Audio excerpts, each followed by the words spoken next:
With me now to talk about his role at Sherwood Park Manor, we have Mike Dier, and he's the manager of Rehabilitation and Enrichment Services there. Mike, welcome to the program. Thanks for having me.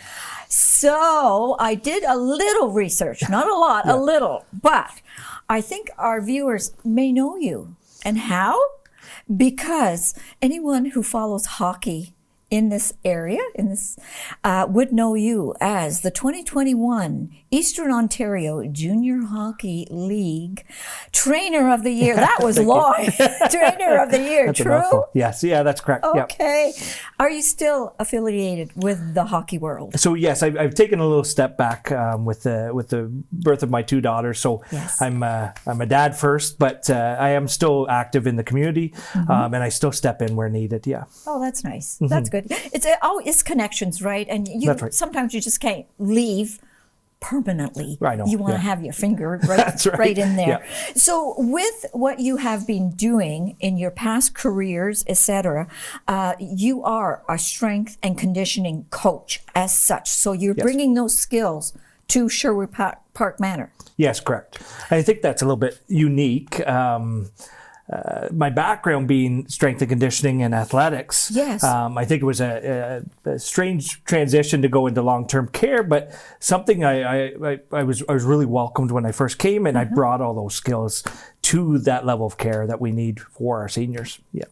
And because, I mean, you were with some very notable athletes throughout your career. Yes. We're not going to go there, but I mean, okay. You were. So, I mean, this is quite a bonus for Sherwood Park Manor to have someone of your caliber working with their residents. Yeah. Yeah. And like you touched on, I was able to, I'm very fortunate to work with professional athletes. Yes. And work all different ranges of sport and athletics. And what we really focused on was that athleticism.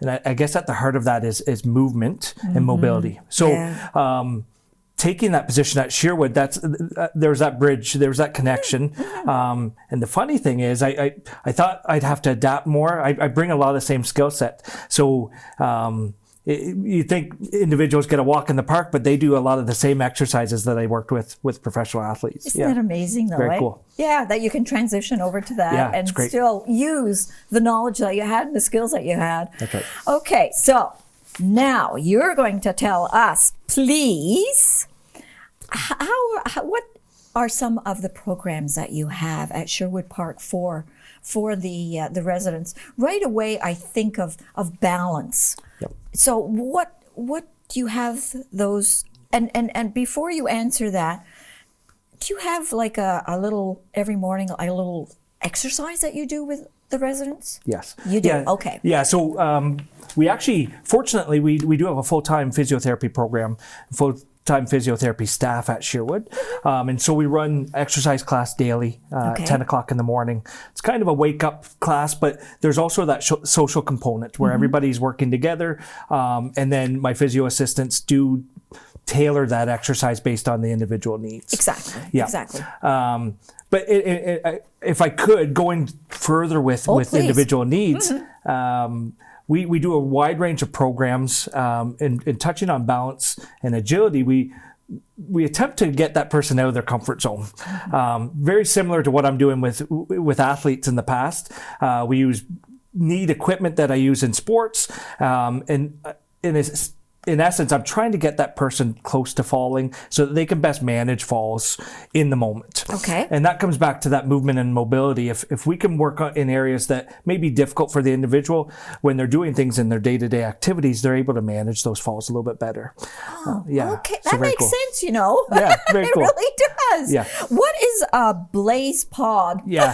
So we utilize blaze pods. They're very cool tools. What it is it's a small pod that lights up. Okay. And it actually changes or shuts off based on tactile feedback. So they come in different sets of 4 and 8, and they challenge the individual to actually make contact with the pod and then switch to another pod. Okay. So we've adapted to do agility tests on the floor where individuals have to walk around certain pods, tap them with their feet, Yes. or we actually we fix them to the wall where they have to maybe stand on one foot and touch different yes. pods. Or if we're working on range of motion of upper limbs, they have to reach outside of their base of support. Wow. Yeah, pretty cool. Oh, that is. I don't know of any other retirement facility that has all these different programs. Yeah. So what would you do with a person that sits a lot or sleeps a lot? Like, what would you do to keep their body, their mobility? Yeah, so that's a great question. And we get that question a lot because we see often individuals sleeping a lot or sitting in one position. Right. And it often comes back to their engagement. So trying to engage them and find that movement wherever we can. So we do utilize upper body exercises. We do utilize a lot of free weights, med balls, Oh, you do? arm ergometers, if that person is incapable of using maybe lower limbs. Yes. And then we do a wide variety of range of motion stretching activities. And it actually leads me to a cool new feature that we're going to add in our new development. We're bringing in a large whirlpool tub so that we can work on passive range of motion with those individuals.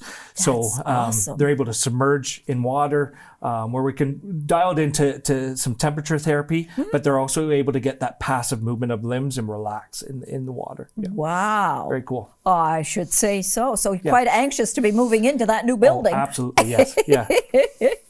Okay.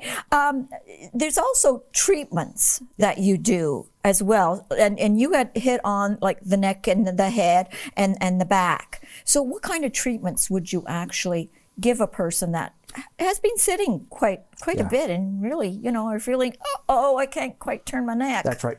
We often see that a lot too. Definitely the nature of that, maybe that individual's lifestyle growing up, the job that they worked at, it causes us to eventually lose that posture and lean forward. Yes, we see that a lot with older individuals. So kind of rudimentary, but we bring them back to what we do, and I'm doing this with my daughters as well, is tummy time and flat on back. On back. Yeah, it seems strange, but we do it with children, and we've introduced this because a lot of individuals have had to adapt to different sleeping regimens. A lot of them lay on their side, and that promotes that forward posture. So it's uncomfortable, but we find ways to actually to progress that individual into being able to lie flat, rest for small periods of time, and even tolerate lying on their stomach. We keep nice little records where we can actually see that person's posture straighten up with pictures. Yes. So it's pretty cool when we're able to provide feedback to families and show them the actual pictures of their posture. And not only the families, to the individuals, if they're, That's right. capable of understanding it. Yeah. That's wow. Well, okay. yeah, it kind of it's feedback so that I'm not just throwing that information out. They can hold me accountable for sure. Yeah. So what do you do for pain treatment? Like, would you do the hot and the cold? You do that. So we do, yes. We use both heat therapy and cold therapy. We use moist heat packs, really because of the ability for them to cool down. So anything plugged in electric heat packs, they can pose the risk of burns or something further. Yes. We only use moist heat packs. But we use those just to warm up the muscle, maybe for range of motion. We do some soft tissue release as well with those modalities. On the cold side, we do treat maybe acute injuries if they had fallen or if there's any sort of swelling that has begun. We often use cryotherapy, so the therapy of using ice to manage that. We've got a cool system that I've actually used in the past with professional athletes. That's our game ready system. So it's often used now in athletics and used post-recovery of maybe surgical interventions. Yes. But what it does is it combines cold therapy and compression therapy to actually manage the healing process of that leg or up limb or whatever it may be. So we actually have different sleeves for our right limb, left limb, hips, arms, shoulders. Okay. So it really manages any injuries that may come from the mobility that we're doing. Yeah. Wow. Oh my heavens. One-stop shop. That's right. Hopefully. And to speak to that, Doreen, that's in the past, I believe the physio world has been, it just touches on maybe injuries or boo-boos. Yes. And so at Sherwood, I like to think that we're offering that wide range, a one-stop shop. Yes. So anybody that does come in does receive treatment in one way, shape, or form. Because again, I think it's essential for long-term care. It's not just an extra service. It's part of that daily care. Well, and that's something we're able to provide at Sherwood. I agree. Yeah, and it's wonderful. Yeah. That is wonderful. Tell us about the Snoezelen therapy and what you're going to have in the new building. Awesome. Yeah. Yes.